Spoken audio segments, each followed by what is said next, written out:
ನಾವು ಕಳೆದ ಬಾರಿ 10, 11ನೇ ವಚನಗಳು ಮತ್ತು 12ನೇ ವಾಕ್ಯದ ಕೆಲವು ಅಂಶಗಳನ್ನ ನಾವು ಕಲಿತಾ ಬಂದಿದ್ವಿ. ಗಲಾತ್ಯ ಪತ್ರಿಕೆಯ 1ನೇ ಅಧ್ಯಾಯ 10ನೇ ವಾಕ್ಯ ಮತ್ತು 11ನೇ ವಾಕ್ಯ ಮತ್ತು 12ನೇ ವಾಕ್ಯ. 12ನೇ ವಾಕ್ಯದಲ್ಲಿ ಕೆಲವು ಅಂಶಗಳನ್ನ ಕಲ್ತ್ವಿ. ನಾನು ಒಂದು ಸ್ವಲ್ಪ ಚುಟುಕುವಾಗಿ ಏನು ಕಲ್ತಿದ್ವಿ ಎಂಬುದಾಗಿ ಹೇಳಿ ನಾನು ಮುಂದೆ ವಾಕ್ಯಗಳನ್ನ ತಿಳಿಸುವಂತನಾಗಿದ್ದೇನೆ. ವಾಕ್ಯದಲ್ಲಿ ನಾವು ನೋಡುತ್ತೇವೆ, ನಾನೀಗ ಯಾರನ್ನು ಹೋಲಿಸಿಕೊಳ್ಳುತ್ತಾ ಇದ್ದೇನೆ? ಮನುಷ್ಯರನ್ನು, ದೇವರನ್ನು? ನಾನು ಮನುಷ್ಯರನ್ನು ಮೆಚ್ಚುವುದಕ್ಕೆ ಪ್ರಯತ್ನಿಸುತ್ತಾ ಇದ್ದೇನೋ? ಇನ್ನೂ ಮನುಷ್ಯರನ್ನು ಮೆಚ್ಚುವನಾಗಿದ್ದರೆ ನಾನು ಕ್ರಿಸ್ತನ ದಾಸನಲ್ಲ ಎಂಬುದಾಗಿ ನಾವು ನೋಡ್ತೇವೆ. ಕಳೆದ ಸಾರಿ ನಾವು ನೋಡುವ ಹಾಗೆ ಈ ಪತ್ರಿಕೆಯನ್ನ ನಾವು ನೋಡುವಾಗ ಅನೇಕ ಪ್ರಶ್ನೆಗಳನ್ನ ಪೌಲನು ಇಲ್ಲಿ ಕೇಳುವಂತದನ್ನ ನಾವು ನೋಡ್ತೇವೆ. ವಿಶೇಷವಾಗಿ ಈ ಒಂದು ಅಧ್ಯಾಯಕ್ಕೆ ಬರುವಾಗ, ಈ ಮೊದಲನೇ ಅಧ್ಯಾಯದಲ್ಲಿ ಈ 2 ಪ್ರಶ್ನೆಗಳು, 4 ಪ್ರಶ್ನಾರ್ಥಕ ಚಿಹ್ನೆ ಇದೆ. ಬಟ್ ವಿಶೇಷವಾಗಿ ಇಲ್ಲಿ 2 ಪ್ರಶ್ನೆಗಳನ್ನ ಆತನು ಕೇಳುವಂತವನಾಗಿದ್ದಾನೆ. ನಾನು ಯಾರನ್ನ ಹೋಲಿಸಿಕೊಳ್ಳುತ್ತಾ ಇದ್ದೇನೆ? ಮನುಷ್ಯರನ್ನು, ದೇವರನ್ನು ಎಂಬುದಾಗಿ. ಮಾತ್ರವಲ್ಲ, ನಾನು ಮನುಷ್ಯರನ್ನು ಮೆಚ್ಚುವುದಕ್ಕೆ ಪ್ರಯತ್ನಿಸ್ತಾ ಇದ್ದೇನೋ ಎಂಬುದಾಗಿ ಅಲ್ಲಿ ಪ್ರಶ್ನೆ ಹಾಕುವಂತದ್ದನ್ನ ನಾವು ನೋಡುತ್ತೇವೆ. ವಿಶೇಷವಾಗಿ ಕಳೆದ ಬಾರಿ ನಾವು ಕಲಿತ ಹಾಗೆ ನಾವು ಯಾರನ್ನ ಮೆಚ್ಚುವುದಕ್ಕೋಸ್ಕರವಾಗಿ ನಾವು ಈ ಒಂದು ಲೋಕದಲ್ಲಿ ಜೀವಿಸ್ತಾ ಇದ್ದೇವೆ? ನಾವು ಈ ಲೋಕದ ಜನರನ್ನ ಮೆಚ್ಚುವುದಕ್ಕಾಗಿಯೋ ಅಥವಾ ನಮ್ಮ ಕರ್ತನಾದ ಯೇಸು ಕ್ರಿಸ್ತನನ್ನ, ನಮ್ಮ ದೇವರನ್ನ ಮೆಚ್ಚುವುದಕ್ಕಾಗಿ ಈ ಒಂದು ಲೋಕದಲ್ಲಿ ಇದ್ದೇವೆ ಎಂಬುದಾಗಿ ನಮ್ಮನ್ನು ನಾವು ಪರೀಕ್ಷೆ ಮಾಡಿಕೊಳ್ಳಬೇಕೆಂಬುದಾಗಿ ಇಲ್ಲಿ ಆತನು ಈ ಒಂದು ಪ್ರಶ್ನೆಯೊಂದಿಗೆ ಆರಂಭಿಸುವಂತದ್ದನ್ನ ನಾವು ನೋಡುವಂತವರಾಗಿದ್ದೇವೆ. ಮಾತ್ರವಲ್ಲ, 11ನೇ ವಾಕ್ಯಕ್ಕೆ ಬರುವಾಗ ಅಲ್ಲಿ, ಸಹೋದರರೇ, ನಾನು ಸಾರಿದ ಸುವಾರ್ತೆಯಂತೂ ಮನುಷ್ಯರ ಕಲ್ಪನೆಯಲ್ಲವೆಂದು ನಿಮಗೆ ತಿಳಿಯಪಡಿಸುತ್ತೇನೆ ಎಂಬುದಾಗಿ ಆತನು ಇಲ್ಲಿ ಹೇಳುವಂತನಾಗಿದ್ದಾನೆ. ಅಂದ್ರೆ ಆತನು ಯಾರಿಂದ ಈ ಒಂದು ಸುವಾರ್ತೆಯನ್ನ ಹೊಂದಿದನು, ಒಂದು ದೇವರ ಒಂದು ವಿಷಯವಾಗಿ ಯಾರಿಂದ ಆತನು ಹೊಂದಿದನು ಎಂಬುದಾಗಿ ಆತನು ತಿಳಿಸುವಂತದ್ದನ್ನ ಇಲ್ಲಿ ಆತನು ತಿಳಿಸುವಂತ ನೋಡ್ತೇವೆ. ಮಾತ್ರವಲ್ಲ, ಒಂದು ಉದಾಹರಣೆಯನ್ನು ಕೂಡ ನಾವು ಅಲ್ಲಿ ನಾವು ನೋಡಿದ್ವಿ. ಯಾಕೆಂತಂದ್ರೆ ಇಲ್ಲಿ ದೇವರ ವಾಕ್ಯದ, ಸಹೋದರರೇ, ನಾನು ಸಾರಿದ ಸುವಾರ್ತೆಯಂತೂ ಮನುಷ್ಯನ ಕಲ್ಪನೆ ಎಲ್ಲವೆಂದು. ನಾವು ಯಾವರ ಒಂದು ಕಲ್ಪನೆಯ ಅನುಸಾರವಾಗಿ ವಾಕ್ಯವನ್ನು ನಾವು ತಿಳಿಸ್ತಾ ಇದ್ದೇವೆ. ಒಂದು ವೇಳೆ ದೇವರಿಂದ ದೊರಕಿದಂತಹ ಜ್ಞಾನವನ್ನ ಹೊಂದಿದವರಾಗಿ ದೇವರ ವಾಕ್ಯವನ್ನ ನಾವು ಇತರರಿಗೆ ತಿಳಿಸ್ತಾ ಇದ್ದೇವೋ, ಅಥವಾ ಮನುಷ್ಯರಿಂದ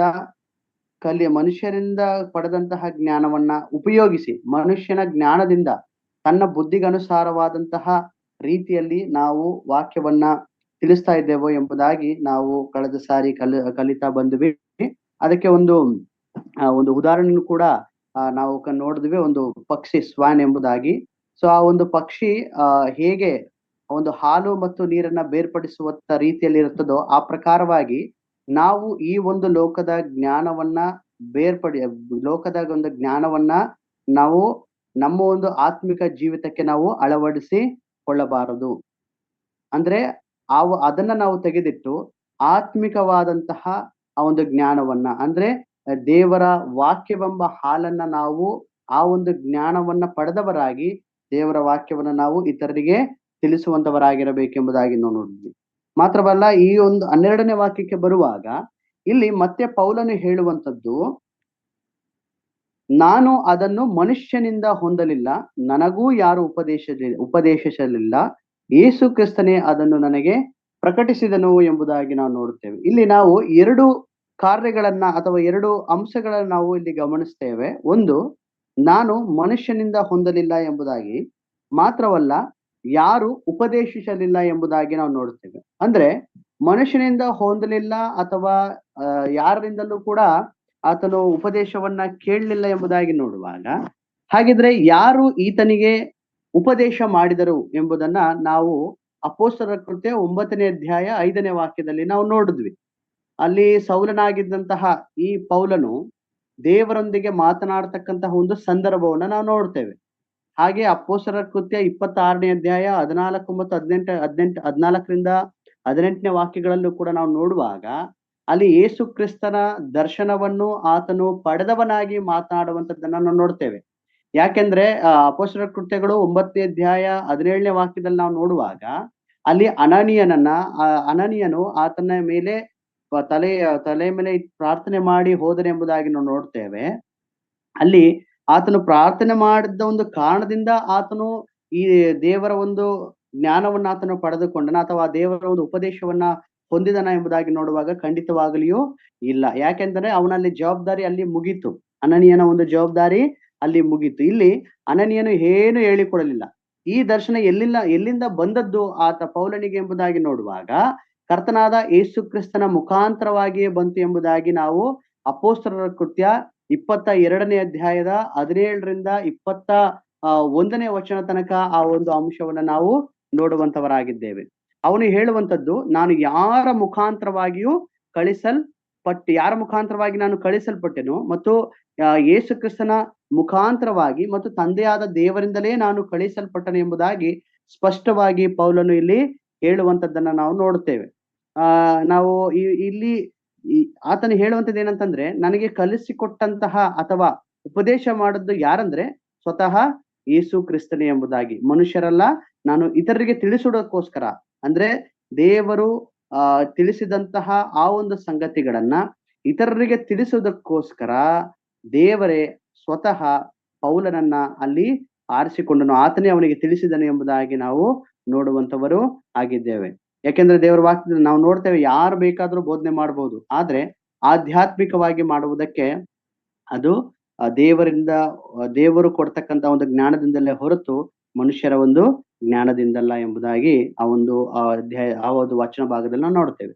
ಸೊ ಈ ಒಂದು ದಿನದಲ್ಲಿ ನಾವು ಗಲಾತ್ಯ ಪತ್ರಿಕೆಯ 1ನೇ ಅಧ್ಯಾಯ 13ನೇ ವಾಕ್ಯದಿಂದ ನಾವು ನೋಡಿಕೊಳ್ಳೋಣ. ನಾನು 13ನೇ ವಾಕ್ಯವನ್ನ ಓದ್ತೇನೆ. ಹಿಂದೆ ನಾನು ಯಹೂದ್ಯ ಮತದಲ್ಲಿದ್ದಾಗ ನನ್ನ ನಡತೆ ಎಂಥದ್ದೆಂದು ನೀವು ಕೇಳಿದ್ದೀರಷ್ಟೇ. ನಾನು ದೇವರ ಸಭೆಯನ್ನು ಅತ್ಯಂತವಾಗಿ ಹಿಂಸೆ ಪಡಿಸಿ ಹಾಳು ಮಾಡುತ್ತಿದ್ದೆನು ಎಂಬುದಾಗಿ ಇಲ್ಲಿ ದೇವರ ವಾಕ್ಯದಲ್ಲಿ ನಾವು ನೋಡ್ತೇವೆ. ಇಲ್ಲಿ ನಾವು ನೋಡುವಾಗ ನಾನು ಯಹೂದ್ಯ ಮತದಲ್ಲಿದ್ದಾಗ ಎಂಬುದಾಗಿ ಆತನು ಹೇಳುವಂತನ್ನ ನೋಡ್ತೇವೆ. ಯಹೂದ್ಯ ಮತ ಅಥವಾ ಜುಡಿಯಾಸಸ್ ಅಂದ್ರೆ ಇವರ ನಂಬಿಕೆಗಿಂತ ಜನರ ರಕ್ಷಣೆಗೆ ಒಂದು ಕ್ರಿಯೆ ಬಹಳ ಮುಖ್ಯ. ಅಂದ್ರೆ ಯಹೂದ್ಯರಲ್ಲಿ ರಕ್ಷಿಸಲ್ಪಟ್ಟಂತಹ ಜನರು ಮತ್ತು ಯಹೂದ್ಯರು ಇಲ್ಲಿ ಇಬ್ಬರು ಸಹ ಅಲ್ಲಿ ಇದ್ದಾರೆ. ಇಲ್ಲಿ ಅಪೊಸ್ತಲನಾದ ಪೌಲನೇ ಏನ್ ಹೇಳ್ತಾ ಇದ್ದಾನೆ ಅಂದ್ರೆ, ಯಹೂದ್ಯ ಮತದಲ್ಲಿದ್ದಾಗ ಅಂದ್ರೆ ಪೌಲನಾದಂತಹ ನಾನು ಈ ಒಂದು ಯಹೂದ್ಯ ಮತದಲ್ಲಿದ್ದಾಗ ಕ್ರಿಸ್ತ ನಂಬಿಕೆಗೆ ಆತನು ಬರ್ದಿರ್ಲಿಲ್ಲ. ಕ್ರಿಸ್ತ ನಂಬಿಕೆಗೆ ಬರದಂತಹ ಈ ಮಾತ್ರವಲ್ಲ, ಆತನ ಯಹೂದ್ಯರು ಸಹ ಕೆಲವೊಬ್ರು ಅಂದ್ರೆ ಈ ಜುಡಿಯಾಸಮ್ ಏನ್ ಹೇಳುತ್ತೆ ಅಂತಂದ್ರೆ, ವರ್ಕ್ ಆಫ್ ರೈಚಿಯಸ್ನೆಸ್ ಅಂದ್ರೆ ಇವರು ನೀತಿವಂತಿಕೆಯನ್ನ ಪಡೆಯಬೇಕಾದ್ರೆ, ನೀತಿಯನ್ನ ಹೊಂದಬೇಕಾದ್ರೆ ಇವರು ಕೆಲವೊಂದು ಕ್ರಿಯೆಗಳನ್ನ ಮಾಡಬೇಕು. ರಕ್ಷಣೆ ಹೊಂದಿದರೆ ಮಾತ್ರ ಅದು ಸಾಕಾಗೋದಿಲ್ಲ. ಈ ರಕ್ಷಣೆಯ ಜೊತೆಗೆ ಕೆಲವೊಂದು ಕ್ರಿಯೆಗಳನ್ನ ಮಾಡಬೇಕು. ಆ ಕ್ರಿಯೆಗಳನ್ನ ಮಾಡಿದ್ರೆ ಮಾತ್ರ ದೇವರು ಮೆಚ್ಚುತ್ತಾನೆ ಎಂಬ ಒಂದು ಪರಿಕಲ್ಪನೆಯಲ್ಲಿ ಇದ್ದಂಥವರು. ಈ ಸಾಲಿನಲ್ಲೇ ಕೂಡ ಮೊದಲು ಈತನು ಇದ್ದನೆಂಬುದಾಗಿ ನೋಡಿದ. ಅಂದ್ರೆ ಇಲ್ಲಿ ಆತನು ಹೇಳುವಂತದ್ದು, ಹಿಂದೆ ನಾನು ಯಹೂದ್ಯ ಮತದಲ್ಲಿದ್ದಾಗ ನನ್ನ ನಡತೆ ಎಂಥದ್ದೆಂದು ನೀವು ಕೇಳಿದ್ದೀರಷ್ಟೇ. ಆತನ ನಡತೆ ಆಗಿದ್ರೆ ಎಂಥದ್ದಾಗಿತ್ತು? ಯಾಕೆಂದ್ರೆ ಈತನು ಯಹೂದ್ಯ ಮತದಲ್ಲಿದ್ದನು. ಮಾತ್ರವಲ್ಲ, ಈತನು ಅವರ ಒಂದು ಆಚಾರ ವಿಚಾರಗಳಲ್ಲಿ ತೊಡಗಿಕೊಂಡಂತಹ ಒಬ್ಬ ವ್ಯಕ್ತಿಯಾಗಿದ್ದನು. ಈ ಒಂದು ಸಂದರ್ಭದಲ್ಲಿ ಆತನ ಒಂದು ನಡತೆ ಏನಾಗಿತ್ತು ಎಂಬುದಾಗಿ ನೋಡುವಾಗ ಇಲ್ಲಿ ಪೌಲನು ಮುಂದೆ ಹೇಳ್ತಾನೆ. ಆತನು ಏನೆಂಬುದಾಗಿ ನೋಡುವಾಗ, ನಾನು ದೇವರ ಸಭೆಯನ್ನು ಅತ್ಯಂತವಾಗಿ ಹಿಂಸೆಪಡಿಸಿ ಹಾಳು ಮಾಡುತ್ತಿದ್ದೇನೆ ಎಂಬುದಾಗಿ, ಅತ್ಯಂತವಾಗಿ ಹಿಂಸೆಪಡಿಸಿ ಹಾಳು ಮಾಡುತ್ತಿದ್ದೇನೆ ಎಂಬುದಾಗಿ ನಾವು ನೋಡ್ತೇವೆ. ಅಂದ್ರೆ ಇಲ್ಲಿ ನಾನು ಯಹೂದ್ಯ ಮತದಲ್ಲಿದ್ದೆ, ನನ್ನ ನಡತೆ ಅದು ಎಷ್ಟು ಘೋರವಾಗಿತ್ತು, ಎಷ್ಟು ಕಠೋರವಾಗಿತ್ತು ಎಂಬುದನ್ನ ಆತನು ಸ್ಪಷ್ಟವಾಗಿ ನಾವು ದೇವರ ವಾಕ್ಯದಲ್ಲಿ ತಿಳಿಸುವಂತದನ್ನ ನೋಡ್ತೇವೆ. ನಾನು ಆ ದೇವರ ಸಭೆಯನ್ನು ಅತ್ಯಂತವಾಗಿ ಹಿಂಸೆಪಡಿಸಿ ಹಾಳು ಮಾಡ್ತಾ ಇದ್ದೆ, ಹೀಗೆ ಹಿಂಸೆಗೆ ಒಳಪಡಿಸ್ತಾ ಇದ್ದೆ. ಹಾಗೆ ಮಾತ್ರವಲ್ಲ, ಹೇಗೆ ಇದನ್ನ ಹಾಳು ಮಾಡ್ತಾ ಇದ್ದನು. ಆಮೇಲೆ ಪ್ರಥಮವಾಗಿ ಇದಕ್ಕೆ ನಾವು ಅದನ್ನ ನೋಡುವಾಗ ಈ ಪಂಚಾಶತಮ ದಿನದಲ್ಲಿ ಸಭೆ ಪ್ರಾರಂಭವಾದಂತಹ ಒಂದು ಸಂದರ್ಭ, ಆ ಒಂದು ಸಂದರ್ಭದಲ್ಲಿ ಇದನ್ನ ನಾವು 2ನೇ ಅಧ್ಯಾಯದಲ್ಲಿ ನಾವು ನೋಡ್ತೇವೆ. ಈ ಸಭೆ ಪ್ರಾರಂಭವಾದ ನಂತರ ಕರ್ತನಿಗೋಸ್ಕರ ಮೊದಲು ಸತ್ತಂತಹ ಒಬ್ಬ ವ್ಯಕ್ತಿ ಯಾರೆಂಬುದಾಗಿ ನೋಡುವಾಗ ಆತನು ಸ್ಟೆಫನನ್ ಎಂಬುದಾಗಿ ನಾವು ನೋಡುತ್ತೇವೆ. ಈ ಸ್ಟೆಫನನ ಒಂದು ಮರಣಕ್ಕೆ ಈ ವ್ಯಕ್ತಿ ಅಂದ್ರೆ ಈ ಪೌಲನ ಆಗುವುದಕ್ಕಿಂತ ಮುಂಚೆ ಸೌಲನಾಗಿದ್ದಂತಹ ಈ ವ್ಯಕ್ತಿ ಕಾರಣನಾಗಿದ್ದನೆ ಎಂಬುದಾಗಿ ನಾವು ನೋಡುವಂತವರಾಗಿದ್ದೇವೆ. ನಾವೊಂದು ವಾಕ್ಯವನ್ನು ಓದಿಕೊಳ್ಳೋಣ. ಅಪೊಸ್ತಲರ ಕೃತ್ಯ 7ನೇ ಅಧ್ಯಾಯ. ಅಪೊಸ್ತಲರ ಕೃತ್ಯ 7ನೇ ಅಧ್ಯಾಯ, ಅದರ ಒಂದು 58ನೇ ವಾಕ್ಯ. 58ನೇ ವಾಕ್ಯ. ಇಲ್ಲ ನೋಡ್ತೇವೆ, ಅವನನ್ನು ಊರ ಹೊರಕ್ಕೆ ನೂಕಿಕೊಂಡು ಹೋಗಿ ಕೊಲ್ಲುವುದಕ್ಕೆ ಕಲ್ಲೆಸೆದರು. ಸಾಕ್ಷಿಯವರು ತಮ್ಮ ಬಟ್ಟೆಗಳನ್ನು ತೆಗೆದು ಸೌಲನೆಂಬ ಒಬ್ಬ ಯೌವನಸ್ಥನ ಕಾಲುಗಳ ಬಳಿಯಲ್ಲಿ ಇಟ್ಟರು ಎಂಬುದಾಗಿ ನಾವು ನೋಡ್ತೇವೆ. ಅಂದ್ರೆ ಸಭೆ ಪ್ರಾರಂಭವಾದಂತಹ ಆ ಒಂದು ಸಂದರ್ಭದಲ್ಲಿ ಮೊದಲ ರಕ್ತಸಾಕ್ಷಿಯಾಗಿ ಸತ್ತಂತಹ ಈ ಸ್ಟೆಫೆನನ ಒಂದು ಮರಣಕ್ಕೆ ಕಾರಣನಾದಂತ, ಅಂದ್ರೆ ಈತನು ಕೂಡ ಒಬ್ಬ ಕಾರಣನು ಎಂಬುದಾಗಿ ಇಲ್ಲಿ ನಾವು ನೋಡುವಂತವರಾಗಿದ್ದೇವೆ. ಅಂದ್ರೆ ಇಲ್ಲಿ ಈ ವಾಕ್ಯದಲ್ಲಿ ನಾವು ನೋಡ್ತೇವೆ, ಸೌಲನ ಪಾದದ ಒಂದು ಬಳಿಯಲ್ಲಿ ಏನನ್ನಿಟ್ರು ಎಂಬುದಾಗಿ ನಾವು ನೋಡ್ತೇವೆ. ಆತನ ಒಂದು ಕಾಲುಗಳ ಬಳಿಯಲ್ಲಿ ಸಾಕ್ಷಿಯವರ ತಮ್ಮ ಬಟ್ಟೆಗಳನ್ನು ತೆಗೆದು ಸೌಲನೆಂಬ ಆ ಒಂದು ಯೌವನಸ್ಥನ ಬಳಿಯಲ್ಲಿ ಇಟ್ರು ಎಂಬುದಾಗಿ ದೇವರ ವಾಕ್ಯದಲ್ಲಿ ನಾವು ನೋಡ್ತೇವೆ. ಮಾತ್ರವಲ್ಲ, ಅದೇ 8ನೇ ಅಧ್ಯಾಯದ ಒಂದು 3ನೇ ವಾಕ್ಯದಲ್ಲೂ ಕೂಡ ನಾವು ನೋಡ್ತೇವೆ. ಅಪೊಸ್ತಲರ ಕೃತ್ಯ 8ನೇ ಅಧ್ಯಾಯದ 3ನೇ ವಾಕ್ಯದಲ್ಲಿ, ಆದರೆ ಸೌಲನು ಮನೆ ಮನೆಗಳಲ್ಲಿ ಹೊಕ್ಕು ಗಂಡಸರನ್ನು ಹೆಂಗಸರನ್ನು ಎಳಕೊಂಡು ಬಂದು ಸೆರೆಮನೆಗೆ ಹಾಕಿಸಿ ಸಭೆಯನ್ನು ಹಾಳು ಮಾಡುತ್ತಿದ್ದನು ಎಂಬುದಾಗಿ. ಈ ಗಲಾತ್ಯ ಪತ್ರಿಕೆ 13ನೇ ವಾಕ್ಯದಲ್ಲಿ ನಾವು ಆತನು ಹೇಳಿದ ಹಾಗೆ ಹಿಂದೆ ಆತನ ಒಂದು ಜೀವಿತ, ನಾನು ಯಹೂದ್ಯ ಮತದಲ್ಲಿದ್ದಾಗ ನನ್ನ ನಡತೆ, ಆತನ ಒಂದು ನಡತೆ ಎಂತಹ ರೀತಿಯಲ್ಲಿತ್ತು ಎಂಬುದಾಗಿ ಇಲ್ಲಿ ನಾವು ಸ್ಪಷ್ಟವಾಗಿ ನಾವು ನೋಡುವಂತವರಾಗಿದ್ದೇವೆ. ಈತನು ಸ್ಟೆಫನನ ಕೊಲೆಗೆ ಆತನು ಸಮ್ಮತಿಸದವನಾಗಿದ್ದನು. ಮಾತ್ರವಲ್ಲ, ಇಲ್ಲಿ ಸೌಲನು ಮನೆ ಮನೆಗಳಲ್ಲಿ ಹೊಕ್ಕು ಗಂಡಸರನ್ನು ಹೆಂಗಸರನ್ನು ಎಳಕೊಂಡು ಸೆರೆಮನೆಗೆ ಹಾಕಿಸಿ ಸಭೆಯನ್ನ ಹಾಳು ಮಾಡುತ್ತಿದ್ದನು ಎಂಬುದಾಗಿ ನಾವು ನೋಡುತ್ತೇವೆ. ಮಾತ್ರವಲ್ಲ, ಇದು 1ನೇ ವಾಕ್ಯದಲ್ಲಿ ನಾವು ನೋಡುವಾಗ 8ನೇ ಅಧ್ಯಾಯ 1ನೇ ವಾಕ್ಯದಲ್ಲಿ ಸೌಲನು ಅವನ ಕೊಲೆಗೆ ಸಮ್ಮತಿಸುವವನಾಗಿದ್ದನು ಎಂಬುದಾಗಿ ಕೂಡ ನಾವು ನೋಡುತ್ತೇವೆ. ಹಾಗೆ ನಾವು ಅಪೊಸ್ತಲರ ಕೃತ್ಯ 9ನೇ ಅಧ್ಯಾಯದ 1ನೇ ವಾಕ್ಯದಲ್ಲಿ ನಾವು ನೋಡುವಾಗ ಸೌಲನು ಇನ್ನು ಕರ್ತನ ಶಿಷ್ಯರ ಮೇಲೆ, ನೋಡಿ ಎಷ್ಟು ರೌದ್ರನಾಗಿದ್ದನು ಎಂಬುದಾಗಿ ನೋಡಿದರೆ, ಸೌಲನು ಇನ್ನು ಕರ್ತನ ಶಿಷ್ಯರ ಮೇಲೆ ರೌದ್ರನಾಗಿದ್ದು ಬೆದರಿಕೆಯ ಮಾತುಗಳನ್ನಾಡುತ್ತಾ ಅವರನ್ನು ಸಂಹರಿಸಬೇಕೆಂದು ಆಸೆ ಪಡುತ್ತಾ ಮಹಾಯಾಜಕನ ಬಳಿಗೆ ಹೋಗಿ ಎಂಬುದಾಗಿ ನಾವು ನೋಡ್ತೇವೆ. ಅಂದ್ರೆ ಇಷ್ಟು ಕ್ರೂರವಾದಂತಹ ರೌದ್ರವಾದಂತಹ ಒಂದು ನಡತೆ ಉಳ್ಳವನಾಗಿ ಈ ಸೌಲನಿದ್ದನೆಂಬುದಾಗಿ ನೋಡುತ್ತೇವೆ. ಪೌಲನಾಗುವುದಕ್ಕಿಂತ ಮುಂಚೆ ಇಲ್ಲಿ ದಮಸ್ಕದಲ್ಲಿರುವಂತಹವರನ್ನ ಹಿಡಿದು ಕರೆತಂದು ಸೆರೆಯಲ್ಲಿ ಹಾಕುವಂತಹ ಒಂದು ಕಾರ್ಯ. ಅಂದ್ರೆ ಈ ಸೌಲನ ವ್ಯಕ್ತಿತ್ವ ಎಂತಹ ಒಂದು ಮಟ್ಟದಲ್ಲಿತ್ತು ಎಂಬುದಾಗಿ ಇಲ್ಲಿ ವಾಕ್ಯ ಭಾಗದಲ್ಲಿ ನಾವು ನೋಡುತ್ತೇವೆ. ಈತನು ಯಹೂದ್ಯ ಮತದಲ್ಲಿದ್ದಾಗ ಒಂದು ಕಡೆ ತನ್ನ ಕ್ರಿಯೆ ಅಥವಾ ಕಾರ್ಯಗಳನ್ನ ನೆರವೇರಿಸ್ತಿದ್ದನು. ಇದ್ರ ಜೊತೆಗೆ ಮತ್ತೊಂದು ಕಡೆ ತನ್ನ ಭಕ್ತಿಯ ವೈರಾಗ್ಯದ ನಿಮಿತ್ತವಾಗಿ ಯಾರೆಲ್ಲ ಕ್ರೈಸ್ತರೆಂದು ಹೇಳ್ತಾ ಇದ್ರೋ ಅವರೆಲ್ಲರನ್ನ ಕೊಲೆ ಮಾಡುವುದಕ್ಕೂ, ಹಿಂಸೆ ಪಡಿಸುವುದಕ್ಕೂ, ಸಭೆಗಳನ್ನ ಈತನು ಹಾಳು ಮಾಡುವುದಕ್ಕೂ, ಮಾತ್ರವಲ್ಲ ಸೆರೆಯಲ್ಲಿ ಹಾಕಿಸಲ್ಪಡುವುದಕ್ಕೂ, ಅವರನ್ನ ಏನ್ ಮಾಡ್ತಾನೆ, ಮಾತ್ರ ಅವ್ರನ್ನ ಹೊಡೆಯುವುದಕ್ಕೂ ಪ್ರೇರೇಪಿಸ್ತಾ ಇದ್ದಾನೆ ಎಂಬುದಾಗಿ ನಾವು ನೋಡುತ್ತೇವೆ. ಇಂತಹ ಸ್ಥಿತಿಯಲ್ಲಿ ಆತನ ಒಂದು ಹಳೆಯ ಜೀವಿತ, ಈ ಒಂದು ಪೌಲನ ಜೀವಿತ ಇತ್ತು ಎಂಬುದಾಗಿ ಆತನು ಹೇಳುವಂತದನ್ನ ನೋಡ್ತೇವೆ. ಹಿಂದೆ ನಾನು ಯಹೂದ್ಯ ಮತದಲ್ಲಿದ್ದಾಗ ಆತನ ನಡತೆ ಇಂತಹ ಒಂದು ಸ್ಥಿತಿಯಲ್ಲಿತ್ತು.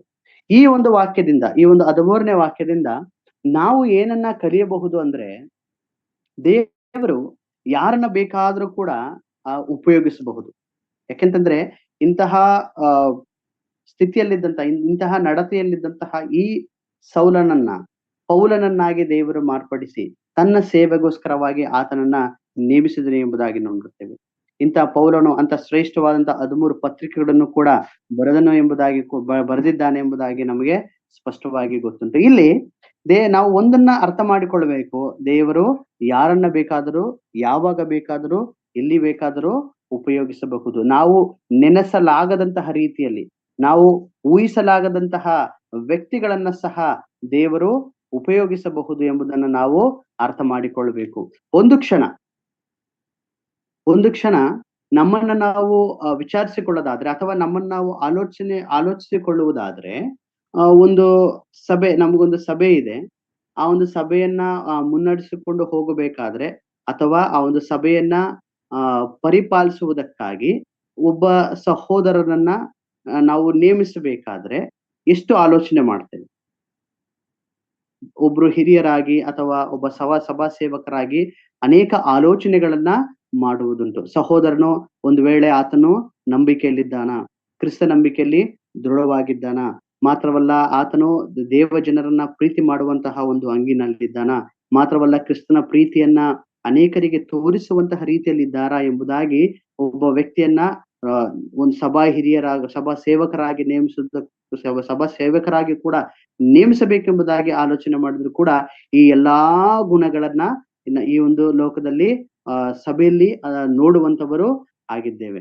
ಆದ್ರೆ ಇಲ್ಲಿ ಸಭೆಯನ್ನ ಮಾತ್ರವಲ್ಲ, ಈ ಸಭೆಯನ್ನ ಒಂದು ವೇಳೆ ವಾಕ್ಯಕ್ಕನುಸಾರವಾಗಿ ಇವರು ನಡೆಸ್ತಾರ, ಒಂದು ವೇಳೆ ಈ ಒಂದು ಜವಾಬ್ದಾರಿಯನ್ನ ಕೊಟ್ರೆ ಎಂಬುದನ್ನ ಕೂಡ ಆಲೋಚನೆ ಮಾಡುವಂತಹ ಒಂದು ಸ್ಥಿತಿಯಲ್ಲಿ ಇರುವಂತವರು ಆಗಿದ್ದೇವೆ. ಆದ್ರೆ ಇಲ್ಲಿ ಪೌಲನ ಒಂದು ವಿಷಯವಾಗಿ ನಾವು ನೋಡುವಾಗ ಅಂತಹವನ ಒಂದು ಸ್ಥಿತಿ ಹೆಂಗಿತ್ತು ಎಂಬುದಾಗಿ ನಾವು ನೋಡ್ತೇವೆ.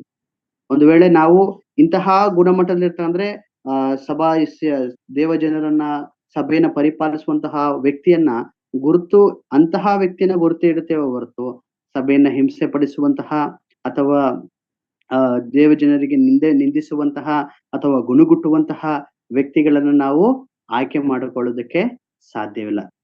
ಆದ್ರೆ ಇಲ್ಲಿ ದೇವರು ಯಾರನ್ನ ಆಯ್ಕೆ ಮಾಡಿಕೊಂಡನು ಎಂಬುದಾಗಿ ನೋಡುವಾಗ ಸೌಲನು, ಆತನ ಒಂದು ಸ್ಥಿತಿ ಎಂತಹ ಒಂದು ಸ್ಥಿತಿಯಾಗಿತ್ತು ಅಂದ್ರೆ, ನಾವು ಯಾವ ಗುಣಲಕ್ಷಣಗಳುಳ್ಳ ವ್ಯಕ್ತಿಗಳಾಗಿರಬೇಕು ಅಂದ್ರೆ, ಸಭೆಗೆ ಎದುರಾಗಿ ಅಥವಾ ಕುಟುಂಬದಲ್ಲಿ ಒಬ್ಬರು ಮಾತ್ರ ರಕ್ಷಣೆಗೆ ಒಂದು ವೇಳೆ ನಾ ಈಗ ಹೇಳಿದ ಪ್ರಕಾರ ದೇವರು ಯಾರನ್ನ ಬೇಕಾದ್ರೂ ಉಪಯೋಗಿಸ್ಬೇಕು. ಒಂದು ವೇಳೆ ಕುಟುಂಬದಲ್ಲಿ ಯಾರು ಒಬ್ಬ ವ್ಯಕ್ತಿ ರಕ್ಷಣೆ ಹೊಂದಿರ್ತಾರೆ, ಆ ವ್ಯಕ್ತಿಗೆ, ರಕ್ಷಣೆ ಹೊಂದಿದಂತಹ ವ್ಯಕ್ತಿಗೆ ಕುಟುಂಬದಿಂದ ಅನೇಕ ಸಮಸ್ಯೆಗಳು ಬರಬಹುದು. ಸೊ ಆ ಒಂದು ಸಂದರ್ಭದಲ್ಲಿ ನಾವು ಆಲೋಚನೆ ಮಾಡ್ಬೇಕು, ಒಂದು ವೇಳೆ ದೇವರ ಒಂದು ಉದ್ದೇಶ ಏನಿರಬಹುದು ಅಂದ್ರೆ, ಯಾವ ಒಂದು ಗುಣಲಕ್ಷಣಗಳುಳ್ಳ ವ್ಯಕ್ತಿಗಳಾಗಿರ್ಬೇಕು ಸಭೆಗೆ ಎದುರಾಗಿ ಅಥವಾ ಕುಟುಂಬದಲ್ಲಿ ಒಬ್ಬರು ಮಾತ್ರ ರಕ್ಷಣೆ ಹೊಂದಿದಂತವರು ಇದ್ದಂತ ಒಂದು ಸಂದರ್ಭದಲ್ಲಿ ನಮ್ಮ ಒಂದು ರಕ್ಷಣೆಗೆ ವಿರುದ್ಧವಾಗಿ ನಮ್ಮ ಕುಟುಂಬದವರು ಏನಾದರೂ ಒಂದು ಸಮಸ್ಯೆಗಳನ್ನ ತರುವಂತದ್ದಾದ್ರೆ ಅದ್ ನಾವು ಚೆನ್ನಾಗಿ ಅರ್ಥ ಮಾಡ್ಕೊಳ್ಬೇಕು. ದೇವರು ಯಾವುದೋ ಒಂದು ಉದ್ದೇಶವನ್ನ ಅಥವಾ ಯಾವುದೋ ಒಂದು ಕಾರ್ಯವನ್ನ ಮಾಡ್ಲಿಕ್ಕೆ ಆತನು ಶಕ್ತನಾಗಿದ್ದಾನೆ ಎಂಬುದಾಗಿ. ಹೀಗಾಗಿ ದೇವರು ಏನು ಮಾಡೋದಕ್ಕೆ ಇಚ್ಛೆಯುಳ್ಳವನಾಗಿದ್ದಾನೆ ಅಥವಾ ದೇವರು ಏನು ಮಾಡುತ್ತಾನೆ ಎಂಬುದನ್ನ ತಿಳಿದವರಾಗಿ ನಾವು ಈ ಒಂದು ಲೋಕದಲ್ಲಿ ಜೀವಿಸಬೇಕು. ಯಾಕೆಂದ್ರೆ ದೇವರ ಉದ್ದೇಶಗಳೇನಾಗಿದೆ, ಬೇರೆ ಆಗಿದೆ ಎಂಬುದಾಗಿ ನಾವು ನೋಡ್ತೇವೆ. ಯಾಕೆಂತಂದ್ರೆ ದೇವರ ವಾಕ್ಯದಲ್ಲಿ ನಾವು ನೋಡುವ ಹಾಗೆ, ಅಂಕಲ್ ಕೇಳಿಸ್ತಾ ಇದೆಯಾ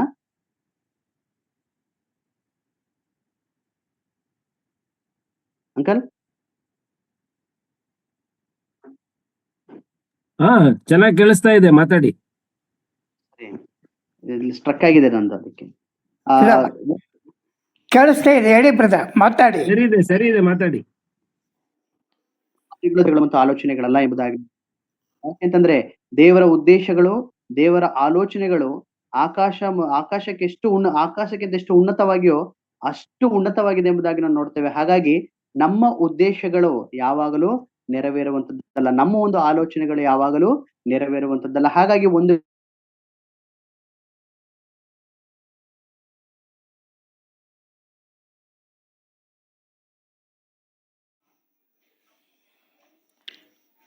ಬ್ರದರ್ ಮ್ಯೂಟ್ ಆಗಿದೆ.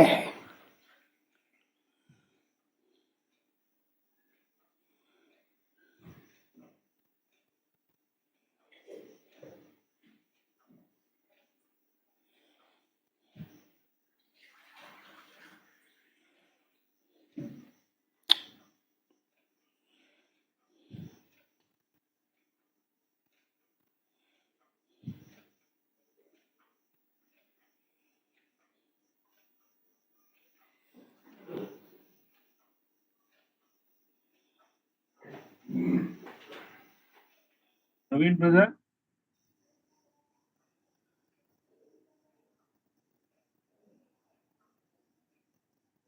Sorry uncle.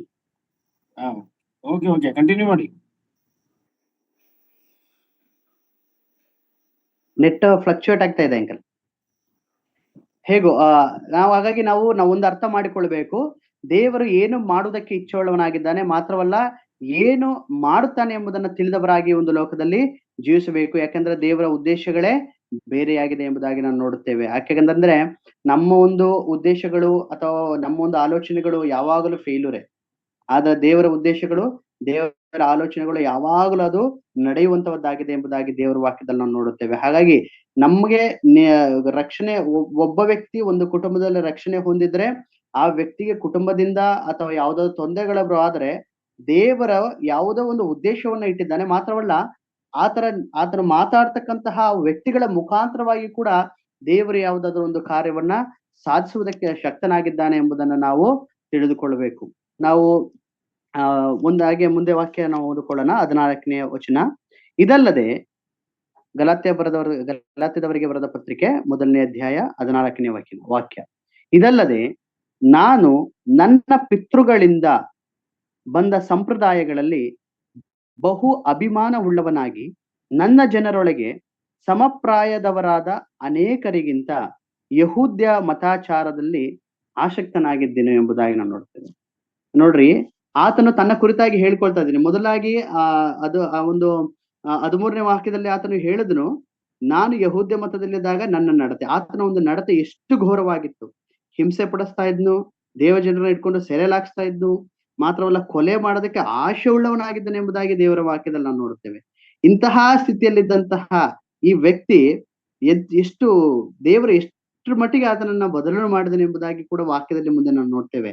ಇಲ್ಲಿ 14ನೇ ವಾಕ್ಯಕ್ಕೆ ಬರುವಾಗ, ಇದಲ್ಲದೆ ನಾನು ನನ್ನ ಪಿತೃಗಳಿಂದ ಬಂದ ಸಂಪ್ರದಾಯಗಳಲ್ಲಿ ಬಹು ಅಭಿಮಾನವುಳ್ಳವನಾಗಿ ನನ್ನ ಜನರೊಳಗೆ ಸಮಪ್ರಾಯದವರಾದ ಅನೇಕರಿಗಿಂತ ಯಹೂದ್ಯ ಮತಾಚಾರದಲ್ಲಿ ಆಸಕ್ತನಾಗಿದ್ದೇನೆ ಎಂಬುದಾಗಿ ನಾವು ನೋಡ್ತೇವೆ. ಇದನ್ನು ನಾವು ಏನ್ ಅರ್ಥ ಮಾಡ್ಕೋಬೇಕೆಂಬುದಾಗಿ ನೋಡುವಾಗ, ಇಲ್ಲಿ ಪೌಲನು ಹೇಳುವಂತದ್ದು, ನಾನು ಮತ್ತು ನನ್ನ ಜೊತೆ ಇದ್ದಂಥವರು, ಆತನ ಜೊತೆ ಇದ್ದಂತಹ ವ್ಯಕ್ತಿಗಳು ಅಂದ್ರೆ ಯಹೂದ್ಯ ಮತದಲ್ಲಿದ್ದಂಥವರಲ್ಲಿ ಈತನು ಹೇಳುವಂಥದ್ದು, ನಾನು ಯಾವುದಕ್ಕೆ ಹೆಚ್ಚು ಪ್ರಾಧಾನ್ಯತೆ ಅಥವಾ ಪ್ರಾಮುಖ್ಯತೆ ಕೊಡ್ತಾ ಇದ್ದೇನೆ ಎಂಬುದಾಗಿ ಆತನು ಹೇಳ್ತಾ ಇದ್ದಾನೆ. ಯಾವುದಕ್ಕೆ ಎಂಬುದಾಗಿ ನೋಡುವಾಗ ಅಲ್ಲಿ ಮುಂದೆ ಆತನು ಹೇಳ್ತಾನೆ, ನನ್ನ ಪಿತೃಗಳಿಂದ ಬಂದ ಸಂಪ್ರದಾಯಗಳಲ್ಲಿ ಎಂಬುದಾಗಿ.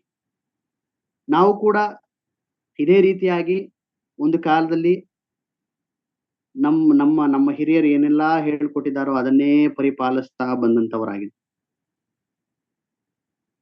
ಪೂಜೆ ಮಾಡೋದ್ರಲ್ಲಿ ಮಾತ್ರವಲ್ಲ, ಎಲ್ಲೆಲ್ಗೂ ತೀರ್ಥಯಾತ್ರೆ ಹೋಗೋದ್ರಲ್ಲಿ ಇಂತಹ ಸ್ಥಿತಿಯಲ್ಲಿದ್ದು, ಆದ್ರೆ ನಾವು ಸ್ವತಃ ಸತ್ಯದೇವರನ್ನ ಕಂಡುಕೊಂಡ ಮೇಲೆ ಅವೆಲ್ಲವನ್ನ ಬಿಟ್ಟು ನಾವು ಕರ್ತನಾದಂತ ಯೇಸು ಕ್ರಿಸ್ತನನ್ನೇ ಒಡೆಯನು ರಕ್ಷಕನು ಎಂಬುದಾಗಿ ಅಂಗೀಕಾರ ಮಾಡಿಕೊಂಡು ಆತನಿಗೋಸ್ಕರವಾಗಿ ದೃಢವಾಗಿ ಜೀವಿಸುವಂತಹ ಒಂದು ಶ್ರೇಷ್ಠ ಜನವನ್ನಾಗಿ ದೇವರು ನಮ್ಮನ್ನ ಮಾಡಿದ್ದಾನೆ ಎಂಬುದನ್ನು ನಾವು ಅರ್ಥಕೊಳ್ಬೇಕು. ಇಲ್ಲಿ ನಾವು ನೋಡ್ತೇವೆ, ಆತನು ಯಾರಾಗಿದ್ದಾನೆ ಅಂದ್ರೆ ಇಲ್ಲಿ ಆತನು ಅನೇಕರಿಗಿಂತ ಅಂದ್ರೆ ತನ್ನ ಜೊತೆಯಲ್ಲಿ ಇದ್ದಂತಹ ತನ್ನ ಸಹಪಾಠಿಗಳು, ತನ್ನ ಜೊತೆ ಇದ್ದಂತಹ ವ್ಯಕ್ತಿಗಳು ಅವರಿಗಿಂತ ಹೆಚ್ಚಿನ ಆಸಕ್ತಿ ಉಳ್ಳವನಾಗಿ ತನ್ನ ಮತವನ್ನ ಅನುಸರಿಸೋದನಾಗಿದ್ದೇನೆ ಎಂಬುದಾಗಿ ನೋಡ್ತೇವೆ. ಮತಾಚಾರದಲ್ಲಿ ಆಸಕ್ತನಾಗಿದ್ದೇನೆ ಎಂಬುದಾಗಿ, ತಮ್ಮ ಪಿತೃಗಳಿಂದ ಬಂದ ಸಂಪ್ರದಾಯಗಳನ್ನ ಆತನು ಅನುಸರಿಸಿದ್ದೇನೆ ಎಂಬುದಾಗಿ ನಾವು ನೋಡುವಂತವರಾಗಿದ್ದೇವೆ. ಇದನ್ನ ನಾವು ಎಲ್ಲಿ ನೋಡ್ತೇವೆ ಎಂಬುದಾಗಿ ನೋಡುವಾಗ, ಇದಕ್ಕೆ ಆಧಾರವಾಗಿ ಅಪೊಸ್ತಲರು ಬರೆದಂತಹ ಕೃತ್ಯಗಳು 22ನೇ ಅಧ್ಯಾಯ ಅಪೊಸ್ತಲರ ಕೃತ್ಯಗಳು 22ನೇ ಅಧ್ಯಾಯ ಅದ 4 ಮತ್ತು 5ನೇ ವಾಕ್ಯ. 22ನೇ ಅಧ್ಯಾಯ 4 ಮತ್ತು 5ನೇ ವಾಕ್ಯಗಳು. ಇಲ್ಲಿ ನಾವು ನೋಡ್ತೇವೆ, ಕ್ರಿಸ್ತ ಮಾರ್ಗದವರನ್ನು ಹಿಂಸಿಸುವವನಾಗಿ ಗಂಡಸರಿಗೂ ಹೆಂಗಸರಿಗೂ ಬೇಡಿ ಹಾಕಿಸುತ್ತಾ ಅವರನ್ನು ಸೆರೆಮನೆಗಳಿಗೆ ಕೊಡಿಸುತ್ತಾ ಇದ್ದೆನು. ಅವರ ಕೊಲೆಗಾದರೂ ಹಿಂತೆಗೆಯಲಿಲ್ಲ. ಈ ವಿಷಯದಲ್ಲಿ ಮಹಾಯಾಜಕನು, ಇದನ್ನ ನಾವು ಗಮನಿಸಬೇಕು, ಈ ವಿಷಯದಲ್ಲಿ ಮಹಾಯಾಜಕನು ಹಿರೀ ಸಭೆಯವರೆಲ್ಲರೂ ಸಾಕ್ಷಿಗಳಾಗಿದ್ದಾರೆ. ಅವರಿಂದಲೇ ನಾನು ದಮಸ್ಕದಲ್ಲಿದ್ದ ಸಹೋದರರಿಗೆ ಕಾಗದಗಳನ್ನು ತೆಗೆದುಕೊಂಡು ಅಲ್ಲಿಗೆ ಹೋದವರನ್ನು ಬೇಡಿಗಳಿಂದ ದಂಡನೆಗಾಗಿ ಯೆರೂಸಲೇಮಿಗೆ ತರಬೇಕೆಂದು ಹೊರಡಲಿಲ್ಲ. 5ನೇ ವಾಕ್ಯದಲ್ಲಿ ನೋಡ್ತಾ, ಈ ವಿಷಯದಲ್ಲಿ ಮಹಾಯಾಜಕನು ಹಿರೀ ಸಭೆಯವರೆಲ್ಲರೂ ಎಂಬುದಾಗಿ ನಾವು ನೋಡ್ತೇವೆ. ಅಂದ್ರೆ ಯಾವುದಕ್ಕಾಗಿ ಹೋದೆ ಅಲ್ಲಿಗೆ ಇವನು ಅವರನ್ನ ಹಿಂಸಿಸುವುದಕ್ಕಾಗಿ. ಅಂದ್ರೆ ಒಂದು ಕಾರಣ ಏನಂದ್ರೆ, ನನಗೆ ಅಂದ್ರೆ ಇಲ್ಲಿ ಪೌಲನಿಗೆ ಮತಾಸಕ್ತಿ ಅಧಿಕವಾಗಿತ್ತು. ಈ ಒಂದು ಮತಾಸಕ್ತಿ ಅಧಿಕವಾದ ಒಂದು ಕಾರಣದಿಂದಲೇ ಆತನು ಈ ಎಲ್ಲಾ ಕ್ರಿಯೆಗಳನ್ನ ಆತನು ಮಾಡ್ತಾ ಇದ್ದೇನೆ ಎಂಬುದಾಗಿ ನಾವು ನೋಡುವಂತವರಾಗಿದ್ದೇವೆ. ಮಾತ್ರವಲ್ಲ, 26ನೇ ಅಧ್ಯಾಯದ 9ನೇ ವಾಕ್ಯದಲ್ಲಿ ನಾವು ನೋಡ್ತೇವೆ. ಅದೇ ಅಪೊಸ್ತಲರ ಕೃತ್ಯಗಳು 26ನೇ ಅಧ್ಯಾಯ 9ನೇ ವಾಕ್ಯದಲ್ಲಿ ನಾವು ನೋಡ್ತೇವೆ, ನಜರೇತಿನ ಯೇಸುವಿನ ಹೆಸರಿಗೆ ವಿರುದ್ಧವಾಗಿ ಅನೇಕ ಕಾರ್ಯಗಳನ್ನು ನಡೆಸಬೇಕೆಂದು ನಾನು ಯೋಚಿಸಿಕೊಂಡಿದ್ದೇನೆ ಎಂಬುದಾಗಿ ಇಲ್ಲಿ ನಾವು ನೋಡ್ತೇವೆ. ಯಾಕೆ ಯೇಸು ಕ್ರಿಸ್ತನ ವಿರುದ್ಧವಾಗಿ ಅನೇಕ ಕಾರ್ಯಗಳನ್ನ ಮಾಡಬೇಕು ಎಂಬುದಾಗಿ ಈತನು ಯೋಚನೆ ಮಾಡಿದೆ ಎಂಬುದಾಗಿ ನೋಡುವಾಗ, ಈತನು ಯಾವುದರಲ್ಲಿ ಅತ್ಯಾಸಕ್ತಿ ಉಳ್ಳವನಾಗಿ ಎಂಬುದು ನೋಡ್ತೇವೆ. ಮತಾಸಕ್ತಿ ಅಂದ್ರೆ ಆ ಒಂದು ಯಹೂದ್ಯ ಮತದಲ್ಲಿ ಆ ಏನೆಲ್ಲಾ ಸಂಪ್ರದಾಯಗಳನ್ನ ಅವರು ಮಾಡ್ಕೊಂಡಿದ್ರು, ಅದರಲ್ಲಿ ಇವನು ಆಸಕ್ತಿ ಉಳ್ಳವನಾದ ಒಂದು ಕಾರಣದಿಂದ ಆತನ ಏನ್ ಮಾಡ್ತಾ ಇದ್ನವನು, ಇದನ್ನ ತಿರಸ್ಕಾರ ಮಾಡ್ತಾ ಇದ್ದಾನೆ ಎಂಬುದಾಗಿ ನಾವು ನೋಡುತ್ತೇವೆ. ಯಾಕೆಂದ್ರೆ ಯಹೂದ್ಯರು ಅನೇಕ ಸಂಪ್ರದಾಯಗಳನ್ನ ಪಾಲಿಸುವಂತವರಾಗಿದ್ರು. ಈ ಕಾರಣದಿಂದಲೇ ಯೇಸು ಕ್ರಿಸ್ತನ ನಂಬುವುದಕ್ಕೆ ಈ ಸಂಪ್ರದಾಯಗಳು ಅವರಿಗೆ ಏನಾಗಿತ್ತು, ಅಡ್ಡಿಯಾಗಿತ್ತು ಅಥವಾ ತಡೆಯಾಗಿತ್ತು ಎಂಬುದಾಗಿ ನಾವು ನೋಡುತ್ತೇವೆ. ಇದನ್ನು ಯೆರೆಮೀಯನು ಹೇಳುವಾಗ, ದಯಮಾಡಿ ಸಿಕ್ತವರು ಓದಿ, ಯೆರೆಮೀಯನಿಗೆ ಬರೆದಂತಹ ಆ ಒಂದು ಪ್ರವಾದನೆ, ಯೆರೆಮೀಯನು ಬರೆದಂತಹ ಪ್ರವಾದನೆ, ಅದು 9ನೇ ಅಧ್ಯಾಯ 14ನೇ ವಾಕ್ಯ. 9ನೇ ಅಧ್ಯಾಯ 14ನೇ ವಾಕ್ಯ. 9ನೇ ಅಧ್ಯಾಯದ 14ನೇ ವಾಕ್ಯದಲ್ಲಿ ನಾವು ನೋಡ್ತೇವೆ, ಧರ್ಮ ಮಾರ್ಗದಲ್ಲಿ ನಡೆಯದೆ ಸ್ವಂತ ಹೃದಯದ ಹಠದಂತೆ ನಡೆದು ತಮ್ಮ ಪಿತೃಗಳು ಕಳಿಸಿಕೊಟ್ಟ ಹಾಗೆ ಬಾಳ್ ದೇವತೆಗಳನ್ನು ಹಿಂಬಾಲಿಸಿದ್ದರಿಂದ, ಆಹಾ, ನಾನು ಈ ಜನರಿಗೆ ಕಹಿಯಾದ ಆಹಾರ ಪಾನಗಳನ್ನು ಕೊಡುವೆನು. ಇಲ್ಲಿ ನಾವು ನೋಡ್ತೇವೆ, ಸ್ವಂತ ಹೃದಯದ ಹಠದಂತೆ ನಡೆದು ತಮ್ಮ ಪಿತೃಗಳು ಕಲಿಸಿಕೊಟ್ಟ ಹಾಗೆ ಎಂಬುದಾಗಿ. ಅಂದ್ರೆ ಅವರು ತಮ್ಮ ಪಿತೃಗಳು, ಅವರ ಹಿರಿಯರು ಕಲಿಸಿಕೊಟ್ಟಂತಹ, ಅವರು ನೇಮಿಸಿದಂತಹ ಆ ಒಂದು ಸಂಪ್ರದಾಯಗಳ ಒಂದು ವಿಷಯವಾಗಿ ಅವನು ಅತ್ಯಾಸಕ್ತಿ ಉಳ್ಳವನಾಗಿದ್ದರಿಂದ ಈತನು ಕ್ರೈಸ್ತರೆಂದೆನಿಸಿಕೊಳ್ಳುವಂತಹ ಅಥವಾ ಕ್ರಿಸ್ತನನ್ನು ನಂಬಿದಂತಹ ಈ ಜನರಿಗೆ ಆತನು ಹಿಂಸೆ ಪಡಿಸುತ್ತಿದ್ದನು ಎಂಬುದಾಗಿ ನಾವು ನೋಡುವಂತವರು ಆಗಿದ್ದೇವೆ.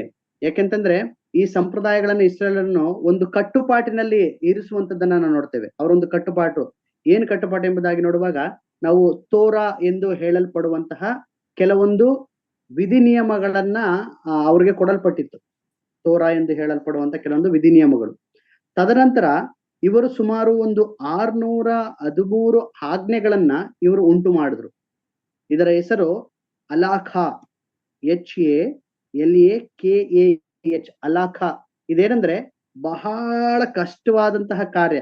ಏನ್ ಮಾಡ್ಬೇಕು, ಏನ್ ಮಾಡಬಾರ್ದು, ಯಾವ ಕ್ರಿಯೆಗಳನ್ನ ಮಾಡ್ಬೇಕು, ಯಾವ ಕ್ರಿಯೆಗಳನ್ನ ಮಾಡಬಾರ್ದು, ಇವೆಲ್ಲ ಏನಾಗಿತ್ತು ಅಂತಂದ್ರೆ ಇವರ ಒಂದು ಸಂಪ್ರದಾಯಗಳಲ್ಲಿ ಅವ್ರು ಏನ್ ಮಾಡ್ಬಿಟ್ಟಿದ್ರು, ತಂದು ಅಲ್ಲಿ ಹಾಕಿದ್ರು ಎಂಬುದಾಗಿ ನಾವು ನೋಡ್ತೇವೆ.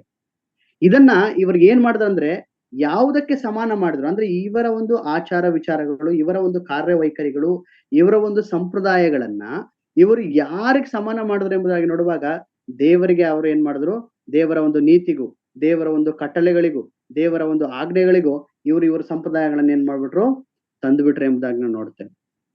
ಈ ಸಂಪ್ರದಾಯಗಳನ್ನ ಇಷ್ಟು ಮಟ್ಟಿಗೆ ಬೆಳೆದು ನಿಂತ ಒಂದು ಕಾರಣದಿಂದ, ಅಂದ್ರೆ ಈ ಎಲ್ಲಾ ಆಜ್ಞೆಗಳನ್ನ ಇವ್ರು ಮಾಡ್ಕೊಂಡ್ರಲ್ಲ, ಇದ್ರ ಜೊತೆಗೆ ಯಾವ್ಯಾವೆಲ್ಲ ಸಂಪ್ರದಾಯಗಳು, ಈ ಎಲ್ಲಾ ಸಂಪ್ರದಾಯಗಳನ್ನ ಇದಕ್ಕೆ ತಂದ ಒಂದು ಕಾರಣದಿಂದ, ಇದನ್ನ ಪಾಲಿಸುವ ಒಂದು ಕಾರಣದಿಂದಲೇ ಅವ್ರು ಏನ್ ಮಾಡಿದ್ರು ಅಂತಂದ್ರೆ ದೇವರನ್ನ ಬಿಟ್ಟು ಬಿಟ್ರು ಎಂಬುದಾಗಿ ನಾವು ನೋಡ್ತೇವೆ. ಅಂದ್ರೆ ಈ ಸಂಪ್ರದಾಯಗಳು ಇಷ್ಟು ಮಟ್ಟಿಗೆ ಬೆಳೆದು ನಿಂತ ಒಂದು ಕಾರಣದಿಂದ ಇವರು ಈ ಸಂಪ್ರದಾಯಗಳ ಹಿಂದೆ ಹೋದ್ರು, ಬದಲಾಗಿ ದೇವರನ್ನ ಅವರು ಬಿಟ್ರು ಎಂಬುದಾಗಿ ನೋಡ್ತೀವಿ. ಇಲ್ಲಿ ಪೌಲನು ಏನು ಹೇಳ್ತಾ ಇದ್ದಾನೆ ಎಂಬುದಾಗಿ ನೋಡುವಾಗ, ನಾನು ದೇವರಲ್ಲಿ ಭಕ್ತಿ ಇದ್ದವನಾಗಿದ್ದೆನು, ಇದರ ಜೊತೆಗೆ ನಮ್ಮ ಪಿತೃಗಳ ಒಂದು ಸಂಪ್ರದಾಯದಲ್ಲಿ ಬಹಳ ಅತ್ಯಾಸಕ್ತಿ ಉಳ್ಳವನಾಗಿದ್ದೇನೆ ಎಂಬುದಾಗಿ. ಇಲ್ಲಿ ಭಕ್ತಿನೇ ಉಂಟು, ಜೊತೆಗೆ ಈತನಲ್ಲಿ ಇವನು ಹಿಂದಿನ ಜೀವಿತದಲ್ಲಿ ಜೊತೆಗೆ ಈ ಸಂಪ್ರದಾಯಗಳನ್ನು ಕೂಡ ಈತನು ಪಾಲಿಸುವಂತಹ ಒಂದು, ಅಂದ್ರೆ ಆ ಒಂದು ಸಂಪ್ರದಾಯದ ಮೇಲೆ ಬಹಳ ಅಕ್ಕರೆ ಉಳ್ಳವನಾಗಿದ್ದನು ಎಂಬುದಾಗಿ ವಾಕ್ಯ ಭಾಗದಲ್ಲಿ ನಾವು ನೋಡುವಂತವರಾಗಿದ್ದೇವೆ. ಈ ಸಂಪ್ರದಾಯವನ್ನ ಅಂದ್ರೆ ನಾವೆಲ್ಲರೂ ಕೂಡ ನಾವು ನಮ್ಮ ಕುರಿತಾಗಿ ನಾವು ನೋಡುವುದಾದ್ರೆ, ನಾವು ಕೂಡ ಅನುಸರಿಸ್ತಾ ಇದ್ದೇವಾ ಅಥವಾ ಅನುಸರಿಸ್ತಾ ಇಲ್ವಾ ಎಂಬುದಾಗಿ ನಮ್ಮನ್ನು ನಾವು ಪ್ರಶ್ನೆ ಮಾಡಿಕೊಳ್ಬೇಕು. ಯಾಕಂದ್ರೆ ಈ ದಿನದಲ್ಲಿ ಈ ವಚನವನ್ನ ನಾವು ಹೇಗೆ ತೆಗೆದುಕೊಳ್ಳಬೇಕೆಂಬುದಾಗಿ ನೋಡುವಾಗ ನಾವು ನೋಡ್ತೇವೆ, ಒಂದು ವೇಳೆ ಚಿಕ್ಕ ವಯಸ್ಸಿನಿಂದ ಕ್ರೈಸ್ತರ ಕುಟುಂಬದಲ್ಲಿ ಹುಟ್ಟಿ ಕ್ರೈಸ್ತರಾಗಿ ಬೆಳೆದು ನಾವು ಸಭೆಗೆ ಹೋಗಿ ಸಭೆಯಲ್ಲಿ ನಾವು ನೋಡ್ತೇವೆ 3 ಹಾಡು ಮತ್ತೆ 3 ಹಾಡಾಡಿ ಆರಾಧನೆ ಹಾಡಿ ಕಾಣಿಕೆಗೆ ಒಂದು ಹಾಡನ್ನ ಹಾಡಿ ಮತ್ತೆ ಬೋಧನೆ ಆದ್ಮೇಲೆ ಒಂದು ಹಾಡನ್ನ ಹಾಡಿ ಏನ್ ಮಾಡ್ತೇವೆ ನಾವು ವಾಪಸ್ ಬರುವಂತ ಈ ಒಂದು ಸ್ಥಿತಿಯಲ್ಲಿ ಇರ್ತೇವೆ. ದಿನ ಪ್ರತಿ ವಾರವೂ ಕೂಡ ಏನ್ ಮಾಡ್ತೇವೆ 3 ಹಾಡು ಮತ್ತೆ ಕಾಣಿಕೆಗೆ ಒಂದು ಹಾಡು ಬೋಧನೆ ಆದ್ಮೇಲೆ ಒಂದು ಹಾಡು ಇದನ್ನು ಮುಗಿಸಿ ಬರುವಂತಹ ಒಂದು ಸ್ಥಿತಿಯಲ್ಲಿ ಇರುವಂತರಾಗಿದ್ದಾರೆ. ಒಂದು ವೇಳೆ ನಾವು ಈ ರೀತಿಯಲ್ಲಿದ್ದಂತಹ ಈ ಒಂದು ಆತ್ಮಿಕ ಕಾರ್ಯಗಳಿದ್ದಂತಹ ನಾವು ಬೇರೊಂದು ಸಭೆಗೆ ಹೋಗಿ ನಾವು ನೋಡುವಾಗ ಬೇರೊಂದು ಸಭೆಯಲ್ಲಿ ಒಂದು ವೇಳೆ ಸಭೆ ಮೆನ್ಷನ್ ಮಾಡೋದು ಬೇಡ ಅನ್ಸುತ್ತೆ, ಅವರ ವಿಧಾನಗಳನ್ನ ಅಥವಾ ನಾವು ನೋಡುವಾಗ ನಾವು ಅಂದ್ಕೊಳ್ತೇವೆ ಇವರು ಮಾಡುವ ವಿಧಾನ ಸರಿ ಇಲ್ಲ, ಅವರು ಏನಾದ್ರೂ ಇಲ್ಲಿ ಒಂದು ವೇಳೆ ಅವರು ಎಲ್ಲ ಬೇರೆ ಬೇರೆ ವಿಧದಲ್ಲಿ ಬೇರೆ ಬೇರೆ ಕ್ರಿಯೆಗಳನ್ನ ಇವರು ಮಾಡ್ತಾರೆ, ಅಂದ್ರೆ ವಾಕ್ಯಕ್ಕೆ ಅನುಸಾರವಂತ ರೀತಿಯಲ್ಲಿ ಅವ್ರು ಮಾಡೋದಿಲ್ಲ ಎಂಬುದಾಗಿ ನಾವು ಅಂದುಕೊಳ್ಬಹುದು. ಒಂದು ವೇಳೆ ಅವರು ಅವರು ಬೇರೆ ಸಭೆಗಳಿಗೆ ಬಂದ ಒಂದು ವೇಳೆ ಅವ್ರು ಅಂದ್ಕೋಬಹುದು ಇವ್ರು ಒಂದು ಕಟ್ಟುಪಾಟಿನಲ್ಲಿ ಇಲ್ಲ, ಇವರು ಇಲ್ಲಿ ಒಂದನ್ನು ಅರ್ಥ ಮಾಡ್ಕೋಬೇಕು, ಇಲ್ಲಿ 2 ಕಡೆ ಸಂಪ್ರದಾಯಗಳೇ. ಇಲ್ಲಿ ಸಮಸ್ಯೆ ಅಂದ್ರೆ ಸಂಪ್ರದಾಯಗಳ ಸಮಸ್ಯೆ. ಇಲ್ಲಿ ನಾವು ನೋಡ್ಬೇಕಾದದ್ದು ದೇವರನ್ನೇ ಹೊರತು ಸಂಪ್ರದಾಯಗಳನ್ನಲ್ಲ. ನಾವು ಎಷ್ಟೋ ಸಾರಿ ಕೆಲವೊಂದು ವಿಚಾರಗಳನ್ನ ನಾವು ಪಾಲಿಸುವಂತರಾಗಿದ್ದೇವೆ. ಆ ಒಂದು ಸಂದರ್ಭದಲ್ಲಿ ನಾವು ಸಂಪ್ರದಾಯಗಳ ಹಿಂದೆ ಹೋಗುವಂತದ್ದಲ್ಲ ಅಥವಾ ಸಂಪ್ರದಾಯಗಳನ್ನ ನಾವು ಆಚರಿಸುವಂತದ್ದಲ್ಲ. ಇಲ್ಲಿ ಸಂಪ್ರದಾಯಗಳನ್ನ ನಾವು ನೋಡುವಂತದ್ದಲ್ಲ, ಬದಲಾಗಿ ನಾವು ದೃಷ್ಟಿಸಿ ನೋಡುವಂಥದ್ದು ದೇವರನ್ನೇ ಆಗಿರಬೇಕು. ದೇವರನ್ನ ಹೊರತು ಬೇರೆ ಯಾವುದೇ ಕಾರ್ಯಗಳನ್ನ ನಾವು ದೃಷ್ಟಿಸುವಂತವರು ಆಗಿರಬಾರದು. ಒಂದು ವೇಳೆ ಕೆಲವೊಂದು ಸಹೋದರರು ಅಥವಾ ಸಹೋದರರು ಹೀಗೆ ಹೇಳ್ಬೋದು, ಬ್ರದರ್ ನಾವು ನಮ್ಮ ಒಂದು ಸಭೆಯಲ್ಲಿ ಯಾವುದೇ ವಿಧವಾದ ಸಂಪ್ರದಾಯಗಳನ್ನ ನಾವು ಅನುಸರಿಸುದಿಲ್ಲ ಎಂಬುದಾಗಿ ಅವರು ಹೇಳ್ಬೋದು. ಆದ್ರೆ ಒಂದು ವೇಳೆ ಮನೆಯಲ್ಲಿ ನಾವು ಕೆಲವೊಂದು ನಮಗೆ ಗೊತ್ತಿಲ್ಲದ ರೀತಿಯಲ್ಲಿ ಕೆಲವೊಂದು ವಿಧಾನಗಳನ್ನ ನಾವು ಅನುಸರಿಸಬಹುದು. ಹೇಗೆ, ನನಗೆ ಈ ಸ್ಥಳದಲ್ಲಿ ಕೂತ್ಕೊಂಡು ಪ್ರಾರ್ಥನೆ ಮಾಡಿದ್ರೇನೆ ನನಗೆ ಸಮಾಧಾನ, ನನಗೆ ನನ್ನ ಒಂದು ಸತ್ಯವೇದ ಅಥವಾ ನನ್ನ ಒಂದು ಬೈಬಲ್ ಅನ್ನ ಓದಿದ್ರೆ ಮಾತ್ರ ದೇವರು ಅದನ್ನ ಕೇಳುವಂತವನಾಗಿದ್ದಾನೆ, ನನಗೆ ಇದು ಈ ಬೇರೆ ಬೈಬಲ್ ಓದಿದ್ರೆ ನನಗೆ ಅರ್ಥ ಆಗಲ್ಲ, ಬೇರೆಯವ್ರ ಬೈಬಲ್ ಇಸ್ಕೊಂಡು ಹೋದ್ರೆ ನನಗೆ ಏನೂ ಗೊತ್ತಾಗಲ್ಲ. ಸೊ ಈ ರೀತಿಯಾದಂತಹ ಒಂದು ನಿಯಮಗಳು ಕೂಡ, ಈ ರೀತಿಯಾದಂತಹ ಒಂದು ಕಾರ್ಯಗಳು ಕೂಡ ಈ ಸಂಪ್ರದಾಯದ ಒಂದು ಅಡಿಯಲ್ಲೇ ಇರುವಂತದ್ದಾಗಿದೆ. ಹಾಗಾಗಿ ನಮ್ಮನ್ನು ನಾವು ಪರೀಕ್ಷೆ ಮಾಡಿಕೊಳ್ಬೇಕು. ಒಂದು ವೇಳೆ ನಾವು ಆ ಒಂದು ನಿಟ್ಟಿನಲ್ಲಿ ನಾವು ಜೀವಿಸ್ತಾ ಇದ್ದೇವ ಅಥವಾ ದೇವರನ್ನ ದೃಷ್ಟಿ, ಯಾಕೆಂದ್ರೆ ಸತ್ಯವೇದ ಕೆಲವೊಂದ್ಸಲ ನಾವೇ ಸ್ವತಃ ಒಂದೊಂದ್ಸಲ ಹೇಳ್ತೇವೆ ಏನಂತಂದ್ರೆ, ಬ್ರದರ್ ನಮ್ಮ ಒಂದು ಈ ನನ್ ಬೈಬಲ್ ಆದ್ರೆ ನಾನು ಕರೆಕ್ಟ್ ಆಗಿ ತೆಗೆದು ಬಿಡ್ತೀನಿ ಬ್ರದರ್, ನನ್ ಬೈಬಲ್ ಎಲ್ಲಿ ವಾಕ್ಯ ಅಂತ ಹೇಳ್ತೀವಿ. ಅಂದ್ರೆ ನಾವು ದೇವರನ್ನ ದೃಷ್ಟಿಸಬೇಕೆ ಹೊರತು ನಾವು ಈ ತರಹ ಒಂದು ಕಾರ್ಯಗಳಲ್ಲಿ ನಾವು ಇರಬಾರದು ಎಂಬುದಾಗಿ ನಾವು ವಾಕ್ಯದಿಂದ ಅರ್ಥ ಮಾಡಿಕೊಳ್ಳಬಹುದು. ನಾವು ಮುಂದೆ ಹೋಗೋಣ. ಗಲಾತ್ಯ ಪತ್ರಿಕೆ 1ನೇ ಅಧ್ಯಾಯ 15ನೇ ವಾಕ್ಯದಲ್ಲಿ ನಾವು ನೋಡ್ತೇವೆ ಮುಂದೆ. ಆದರೆ ನಾನು ತಾಯಿಯ ಗರ್ಭದಲ್ಲಿದ್ದಾಗಲೇ ನನ್ನನ್ನು ಪ್ರತ್ಯೇಕಿಸಿ ತನ್ನ ಕೃಪೆಯಿಂದ ಕರೆದ ದೇವರು ಎಂಬುದಾಗಿ 15ನೇ ವಾಕ್ಯದಲ್ಲಿ ಇಲ್ಲಿ ಅಪೊಸ್ತಲನಾದಂತಹ ಪೌಲನು ಯಹೂದ್ಯ ಮತದಲ್ಲಿದ್ದಂಥವನು. ಆತನು ಯಹೂದ್ಯರ ಸಂಪ್ರದಾಯಗಳನ್ನ ಬಹಳವಾಗಿ ಅನುಸರಿಸಿದಂತಹ ವ್ಯಕ್ತಿ, ಪರಿಪಾಲಿಸುತ್ತಿದ್ದಂತಹ ವ್ಯಕ್ತಿ. ಯಹೂದ್ಯ ಮತಕ್ಕನುಸಾರವಾಗಿ ಅಂದ್ರೆ ಕ್ರೈಸ್ತರನ್ನ ಹಿಂಸೆ ಪಡಿಸುತ್ತಿದ್ದಂತಹ ವ್ಯಕ್ತಿ, ದೇವಜನರನ್ನ ಬಹಳವಾಗಿ ಹಿಂಸೆ ಪಡಿಸಿ ಸೆರೆಮಣಿಗೆ ಹಾಕಿಸುವಂತಹ ಒಂದು ನಿಟ್ಟಿನಂತಹ ವ್ಯಕ್ತಿ. ಇಂತಹ ಘೋರವಾದಂತಹ ಕೃತ್ಯಗಳನ್ನ ಮಾಡುತ್ತಿದ್ದಂತಹ ಈ ವ್ಯಕ್ತಿಯನ್ನ ದೇವರು ಆರಿಸಿಕೊಂಡನು ಎಂಬುದಾಗಿ ನಾವು ನೋಡ್ತೇವೆ, ಕರೆದರು ಎಂಬುದಾಗಿ ನಾವು ನೋಡ್ತೇವೆ. ಅಂದ್ರೆ ಇದೇನು ಆಕ್ಚುಲಿ ಈ ವಾಕ್ಯದಲ್ಲಿ ನಾವು ನೋಡುವಾಗ ಇದೇನು ಹೊಸ ಕಾರ್ಯವಲ್ಲ. ಯಾಕೆಂದ್ರೆ ಹಳ ಒಡಂಬಡಿಕೆಯಲ್ಲೂ ಕೂಡ ನಾವು ಇದನ್ನು ನೋಡ್ತೇವೆ. ಯೆಶಾಯನ ಬರೆದಂತಹ ಒಂದು ಗ್ರಂಥದಲ್ಲಿ 49ನೇ ಅಧ್ಯಾಯ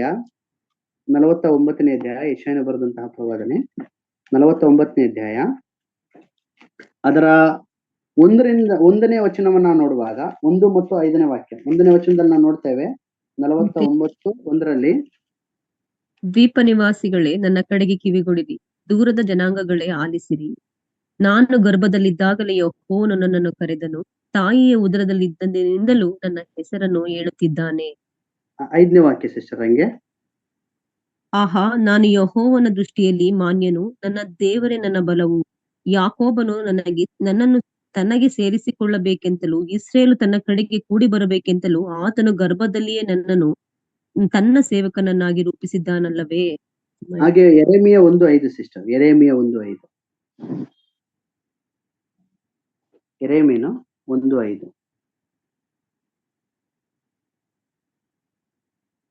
ಯೆರೆಮೀಯ ಯೆಹೋವನು ಈ ವಾಕ್ಯವನ್ನು ನನಗೆ ದಯಪಾಲಿಸಿದನು, ನಾನು ನಿನ್ನನ್ನು ಗರ್ಭದಲ್ಲಿ ರೂಪಿಸುವುದಕ್ಕೆ ಮುಂಚೆ ನಿನ್ನನ್ನು ತಿಳಿಸಿದ್ದೆನು, ನೀನು ಉದರದಿಂದ ಥ್ಯಾಂಕ್ ಯು ಅಂಕಲ್. ಈ ವಾಕ್ಯವನ್ನು ನೋಡುವಾಗ ಇಲ್ಲಿ ನಾವು ನೋಡ್ತೇವೆ, ನಾನು ಗರ್ಭದಲ್ಲಿದ್ದಾಗಲೇ ಯೆಹೋವನು ನನ್ನನ್ನು ಕರೆದನು ಎಂಬುದಾಗಿ. 5ನೇ ವಾಕ್ಯದಲ್ಲಿ ನಾವು ನೋಡ್ತೇವೆ, ಯೆಶಾಯನ ಗ್ರಂಥದಲ್ಲಿ ಗರ್ಭದಲ್ಲಿಯೇ ನನ್ನನ್ನು ತನ್ನ ಸೇವಕನಾಗಿ ರೂಪಿಸಿದನು ಎಂಬುದಾಗಿ.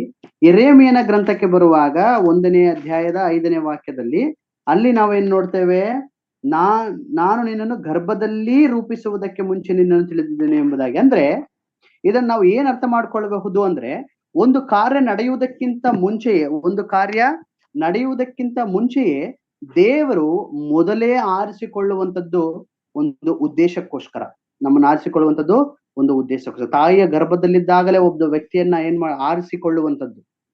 ಇದನ್ನ ಲೂಕನ ಸುವಾರ್ತೆಯಲ್ಲೂ ಕೂಡ ನೋಡ್ತೇವೆ. 1ನೇ ಅಧ್ಯಾಯ 13ರಿಂದ 17ನೇ ವಚನಗಳನ್ನ ನಾವು ನೋಡುವಾಗ ಅಲ್ಲಿ ಜಕರೇನಿಗೂ ಎಲಿಜಬೆತ್ಗೂ ಅಲ್ಲಿ ಆತ ಹೇಳುವಾಗ ಸ್ನಾನಿಕನಾದ ಯೋಹಾನನ ಕುರಿತಾಗಿ, ಅಂದ್ರೆ ಜಕರೇಯನ ಹೆಂಡತಿಯಾದಂತಹ ಎಲಿಜಬೆತ್ಳ ಗರ್ಭದಲ್ಲಿರೋದಕ್ಕಿಂತ ಮುಂಚೆಯೇ ಅಲ್ಲಿ ಅಲ್ಲಿ ಅಲ್ಲಿ ದೇವರು ಅಲ್ಲಿ ತಿಳಿಸುವಂತ ನಾವು ನೋಡ್ತೇವೆ, ಆ ದೂತನಾಥನಿಗೆ ತಿಳಿಸುವಂತ ನಾವು ನೋಡ್ತೇವೆ, ಆರಿಸಿಕೊಳ್ಳುವಂತದನ್ನ ನಾವು ನೋಡ್ತೇವೆ.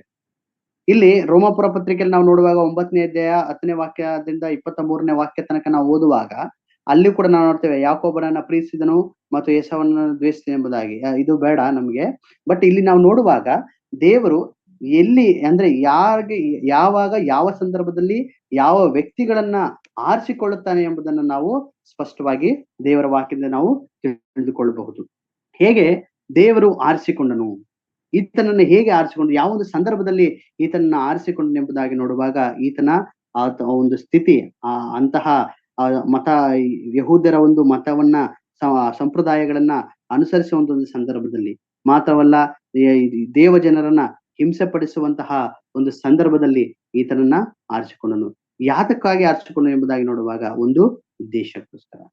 ನಿಮ್ಮನ್ನು ಕೂಡ ಈ ಒಂದು ದಿನದಲ್ಲಿ ದೇವರು ನಮ್ಮನ್ನು ಆರಿಸಿಕೊಂಡಿದ್ದಾನೆ ಎಂಬುದಾಗಿ ನೋಡುವಾಗ ಒಂದು ಉದ್ದೇಶ ಉಂಟು, ದೇವರ ಒಂದು ಆಲೋಚನೆ ಉಂಟು. ಅದನ್ನ ನಾವು ತಿಳಿದವರಾಗಿ ಈ ಒಂದು ಲೋಕದಲ್ಲಿ ನಾವು ಜೀವಿಸಬೇಕು. ಇಲ್ಲಿ ನಾವು ನೋಡ್ತೇವೆ, ಆತನು ಹೇಳ್ತಾ ಇದ್ದಾನೆ ಹೇಗೆ ದೇವರು ಆರಿಸಿಕೊಂಡನು ಎಂಬುದಾಗಿ ನೋಡುವಾಗ, ಒಂದು ಮುಂದಕ್ಕೆ ಆತನು ಹೇಳ್ತಾ ಇದ್ದಾನೆ ಕೃಪೆಯಿಂದ ಎಂಬುದಾಗಿ ನಾವು ನೋಡ್ತೇವೆ, ಕೃಪೆಯಿಂದ ಕರೆದನು ಎಂಬುದಾಗಿ. ಅಂದ್ರೆ ಇಲ್ಲಿ ಇದನ್ನ ಕುರಿತಾಗಿ ನೋಡುವಾಗ ಪೌಲನು ರೋಮಾಪುರದವರಿಗೆ ಬರೆದಂತ ಒಂದು ಪತ್ರಿಕೆಯಲ್ಲಿ ನಾವು ನೋಡ್ತೇವೆ, 1ನೇ ಅಧ್ಯಾಯ 7ನೇ ವಾಕ್ಯದಲ್ಲಿ ಅದೊಂದು ವಾಕ್ಯ ಓದ್ಕೊಳ್ಳೋಣ.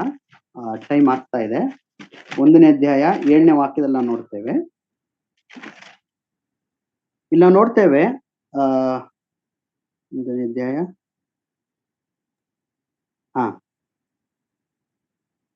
6ನೇ ವಾಕ್ಯ, ಯೇಸು ಕ್ರಿಸ್ತನಾಗುವುದಕ್ಕೆ ಕರೆಯಲ್ಪಟ್ಟ ನೀವು ಸಹ ಅನ್ಯ ಜನರೊಳಗೆ ನಾವಾದ್ದರಿಂದ ನಿಮಗೆ ಬರೆಯುತ್ತೇನೆ. ಮೊದಲನೇದು ಇಲ್ಲ, ವಾಕ್ಯ ಮಿಸ್ ಆಗಿದೆ.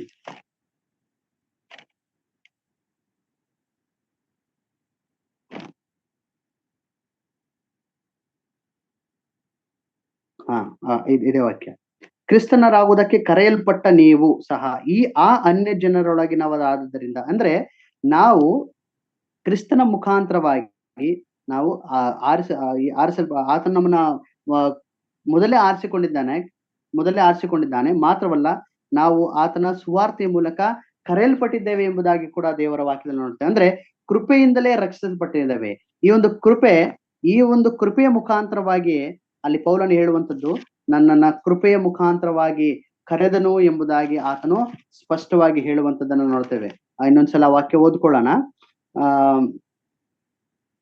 15ನೇ ವಾಕ್ಯ, ಆದ್ರೆ ನಾನು ತಾಯಿಯ ಗರ್ಭದಲ್ಲಿದ್ದಾಗಲೇ ನನ್ನನ್ನು ಪ್ರತ್ಯೇಕಿಸಿ ತನ್ನ ಕೃಪೆಯಿಂದ ಕರೆದ ದೇವರು ಎಂಬುದಾಗಿ. ಇಲ್ಲಿ ಕೃಪೆ ಎಂಬುದಾಗಿ ನೋಡುವಾಗ ಯಾವುದೇ ಯೋಗ್ಯತೆ ಇಲ್ಲದೆ ಇರುವಂತವರಿಗೆ ಕೊಡುವಂಥದ್ದು ದೇವರು. ಅಂದ್ರೆ ದೇವರ ಶಕ್ತಿಯನ್ನ ಬಳಸಿ, ಅಂದ್ರೆ ದೇವರ ಒಂದು ಸಂಬಂಧದಲ್ಲಿ ಇದ್ದುಕೊಂಡು ನಾವು ಏನು ಬೇಕಾದರೂ ಮಾಡಬಹುದು ಎಂಬುದಾಗಿ ನಾವು ದೇವರ ವಾಕ್ಯದಿಂದ ನಾವು ತಿಳಿದುಕೊಳ್ಬೇಕು. ಇಲ್ಲಿ ಪೌಲನು ಹೇಳುವಂಥದ್ದು, ತಾಯಿಯ ಗರ್ಭದಲ್ಲಿದ್ದಾಗಲೇ ದೇವರು ನನ್ನನ್ನ ಆರಿಸಿಕೊಂಡನು.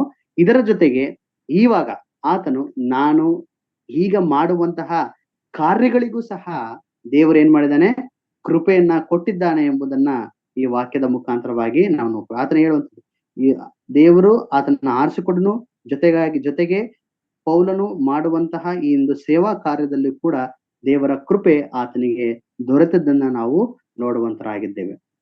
ಈ ವಚನದಲ್ಲಿ ನಾವು ನೋಡ್ತೇವೆ, ನಾವು ನಮ್ಮ ತಂದೆ ತಾಯಿಗಳು ನಮ್ಮನ್ನ ಆರಿಸ್ಕೊಳ್ಳಿಲ್ಲ, ಮಾತ್ರವಲ್ಲ ನಾವು ಯಾವ ಒಂದು ಊರಲ್ಲಿ ಜನಿಸ್ಬೇಕೆಂಬುದಾಗಿ ನಮ್ಗೆ ನಮ್ಗೆ ಅದು ಗೊತ್ತಿಲ್ಲ, ನಾವು ಡಿಸೈಡ್ ಮಾಡ್ಲಿಲ್ಲ. ಮಾತ್ರವಲ್ಲ ನಮ್ಮ ಒಂದು ತಲೆ ಕೂದಲಾಗಿರ್ಬೋದು, ನಮ್ಮ ಒಂದು ಬಣ್ಣ ಆಗಿರ್ಬೋದು, ನಮ್ಮ ಒಂದು ಎತ್ತರ ಆಗಿರ್ಬೋದು, ಇದು ಯಾವುದು ಕೂಡ ನಮಗೆ ಬಂದ ಹಾಗೆ ನಾವು ಡಿಸೈಡ್ ಮಾಡಿಕೊಂಡು ನಾವು ಬರ್ಲಿಲ್ಲ. ಹೌದಲ್ವಾ? ನಮ್ಗೊಂದು ಫಿಂಗರ್ ಪ್ರಿಂಟ್ ಇದೆ. ಈ ಫಿಂಗರ್ ಪ್ರಿಂಟ್ ನೋಡಿ, ನಮ್ ದೇವರು ಎಷ್ಟು ಅದ್ಭುತನೋ ಅಂತಂದ್ರೆ, ನನಗಿದ್ದ ಫಿಂಗರ್ ಪ್ರಿಂಟ್ ಇನ್ನೊಬ್ಬರಿಗಿರಲ್ಲ. ಈ ಒಂದು ಪ್ರಪಂಚದಲ್ಲಿ ಎಷ್ಟು ಕೋಟಿ ಜನ ಇದ್ದಾರೆ, ಅಷ್ಟು ಕೋಟಿ ಜನರ ಒಂದು ಫಿಂಗರ್ ಪ್ರಿಂಟ್ ನೋಡುವಾಗ ಒಬ್ಬರಿಗಿಂತ ಒಬ್ಬರದ್ದು ಫಿಂಗರ್ ಪ್ರಿಂಟ್ ಏನಾಗಿರ್ತದೆ, ವಿಭಿನ್ನವಾಗಿರುತ್ತೆ. ಅಂದ್ರೆ ದೇವರ ಒಂದು ಸೃಷ್ಟಿ ಅಂತ ಶ್ರೇಷ್ಠವಾದಂಥದ್ದು. ಹಾಗೇನೆ ಇವಾಗ ಸಹ ನಾವು ಆತನಿಂದ ಆರಿಸಲ್ಪಟ್ಟಿದ್ದೇವೆ ಎಂಬುದಾಗಿ ನಾವು ನೋಡುವಾಗ ಅದನ್ನ ನಾವು ಸರಿಯಾಗಿ ತಿಳಿಯುವುದಾದ್ರೆ, ಕರೆದಂತ ಕರೆಗೆ ನಾವು ಆತನ ಕೃಪೆಯನ್ನ ಮೇಲಿಂದ ಮೇಲೆ ನಾವು ಹೊಂದುವಂತವರಾಗಿದ್ದೇವೆ. ಅಂತಂದ್ರೆ ನಮ್ಮ ಒಂದು ಸೃಷ್ಟಿ ಆತನು ಮಾಡಿರುವಂತದ್ದು ಯಾವುದೋ ಒಂದು ಉದ್ದೇಶಕ್ಕೋಸ್ಕರ, ನಮ್ಮನ್ನ ಕರೆದಂತದ್ದು ಒಂದು ಉದ್ದೇಶಕ್ಕೋಸ್ಕರ, ನಮ್ಮನ್ನ ಅದ್ಭುತವಾಗಿ ವಿಚಿತ್ರವಾಗಿ ಉಂಟು ಮಾಡಿದ್ದಾನೆ. ಮಾತ್ರವಲ್ಲ, ನಮ್ಮ ಒಂದು ಗುಣಲಕ್ಷಣಗಳಾಗಿರ್ಬೋದು, ನಮ್ಮ ಒಂದು ಹೇಳಿದ ಹಾಗೆ ಫಿಂಗರ್ ಪ್ರಿಂಟ್ಸ್ ಆಗಿರ್ಬೋದು, ನಮ್ಮ ಒಂದು ಬಣ್ಣ ಆಗಿರ್ಬೋದು, ಏನೇ ಆಗಿರ್ಬೋದು, ದೇವರು ಒಂದೊಂದು ಉದ್ದೇಶಕ್ಕೋಸ್ಕರವಾಗಿ ನಮ್ಮನ್ನ ಉಂಟು ಮಾಡಿದ್ದಾನೆ. ಆ ಒಂದು ಉದ್ದೇಶವನ್ನ ನಾವು ತಿಳಿದವರಾಗಿ ಈ ಒಂದು ಲೋಕದಲ್ಲಿ ನಾವು ಜೀವಿಸ್ಬೇಕು. ಇಲ್ಲಿ ಪೌಲನು ಹೇಳುವಾಗೆ, ಆತ ತಾಯಿಯ ಗರ್ಭದಲ್ಲಿದ್ದಾಗಲೇ ನನ್ನನ್ನ ಪ್ರತ್ಯೇಕಿಸಿ ತನ್ನ ಕೃಪೆಯಿಂದ ಕರೆದನೆ ಎಂಬುದಾಗಿ, ತನ್ನ ಕೃಪೆಯಿಂದ ಕರೆದಂತಹ ದೇವರ ಒಂದು ಕಾರ್ಯದಲ್ಲಿ ಆತನು ಮುಂದೆ ಏನೆಲ್ಲಾ ಮಾಡಿದನೆ ಎಂಬುದಾಗಿ ನಾವು ದೇವರ ವಾಕ್ಯದಲ್ಲಿ ನಾವು ನೋಡುವಂತರಾಗಿದೆ. ಇಲ್ಲಿ ಅಪೊಸ್ತಲನಾದ ಪೌಲನಿಗೆ ಒಂದು ಧ್ವನಿ ಕೇಳಿಸ್ತು. ಆ ಧ್ವನಿ ಯಾರದೆಂಬುದಾಗಿ ನೋಡುವಾಗ ಅದು ನಮ್ಮ ಕರ್ತನಾದ ಯೇಸು ಕ್ರಿಸ್ತನ ಧ್ವನಿ ಎಂಬುದಾಗಿ. ಅಂದ್ರೆ ಯೇಸು ಕ್ರಿಸ್ತನನ್ನು ಈತನು ಸಂಧಿಸುವುದಕ್ಕಿಂತ ಮುನ್ನ ಅವನ ಜೀವಿತ ಒಂದು ಉದ್ದೇಶವಿಲ್ಲದಂತಹ ಒಂದು ಜೀವಿತವಾಗಿತ್ತು. ಮಾತ್ರವಲ್ಲ, ಆತನ ಒಂದು ಜೀವಿತ ಅದು ಒಂದು ದೇವಜನರ ಹಿಂಸೆ ಪಡಿಸುವಂತಹ ಒಂದು ಜೀವಿತವಾಗಿತ್ತು. ಅವನೊಂದು ಜೀವಿತ ಅದು ಪರಲೋಕಕ್ಕೆ ತೆಗೆದುಕೊಂಡು ಹೋಗದಂತಹ, ಪರಲೋಕಕ್ಕೆ ಸೇರಿಸಿದಂತಹ ಒಂದು ಜೀವಿತವಾಗಿತ್ತು. ಯಾವಾಗ ದೇವರ ಒಂದು ವಾಣಿಯನ್ನ, ದೇವರ ಒಂದು ಸ್ವರವನ್ನ ಆತನು ಕೇಳಿಸಿಕೊಂಡನು, ತದ ನಂತರ ಆತನ ಒಂದು ಜೀವಿತದಲ್ಲಿ ಆದಂತಹ ಒಂದು ಬದಲಾವಣೆಯನ್ನ ನಾವು ದೇವರ ವಾಕ್ಯದಲ್ಲಿ ನಾವು ನೋಡುವಂತವರಾಗಿದ್ದೇವೆ. ಇನ್ನು ಕ್ರಿಸ್ತನನ್ನ ಸಂಧಿಸಿದ ನಂತರ, ಈತನು ಯಾವಾಗ ಯೇಸು ಕ್ರಿಸ್ತನನ್ನ ಸಂಧಿಸಿದನು, ಆತನನ್ನ ಯಾರೆಂಬುದಾಗಿ ಆತನು ತಿಳಿದುಕೊಂಡನು, ಆವಾಗ ಗೊತ್ತಾಯ್ತು ಆತನ ದೇವರು ಕರೆದಂತಹ ಆ ಒಂದು ಉದ್ದೇಶವೇನು, ಮಾತ್ರವಲ್ಲ ಒಂದು ದೇವರ ಆಲೋಚನೆಗಳೇನೆಂಬುದಾಗಿ ಆತನಲ್ಲಿ ತಿಳಿದುಕೊಂಡನು ಎಂಬುದಾಗಿ ನೋಡ್ತೇವೆ. ಮಾತ್ರವಲ್ಲ, ಅವನು ಮುಂದಿನ ಜೀವಿತದಲ್ಲಿ ಆತನು ಕ್ರಿಸ್ತನಿಗೆ ಒಂದು ಮೆಚ್ಚುಗೆ ಆದಂತಹ ರೀತಿಯಲ್ಲಿ ಆತನು ಜೀವಿಸುವ ಹಾಗೆ ಬದಲಾದನೆ ಎಂಬುದಾಗಿ, ಆಕ್ಚುಲಿ ಒಂದು ಗ್ರೇಟ್ ಟ್ರಾನ್ಸ್ಫಾರ್ಮೇಶನ್ ಆಯ್ತು ಎಂಬುದಾಗಿ ಆತನ ಜೀವಿತದಲ್ಲಿ ನಾವು ನೋಡುವಂತರಾಗಿದೆ. ನಾನು ಇಲ್ಲಿಗೆ ನಿಲ್ಲಿಸ್ತೇನೆ. ದೇವರು ನಮಗೆ ಸ್ತೋತ್ರವಾಗ್ಲಿ.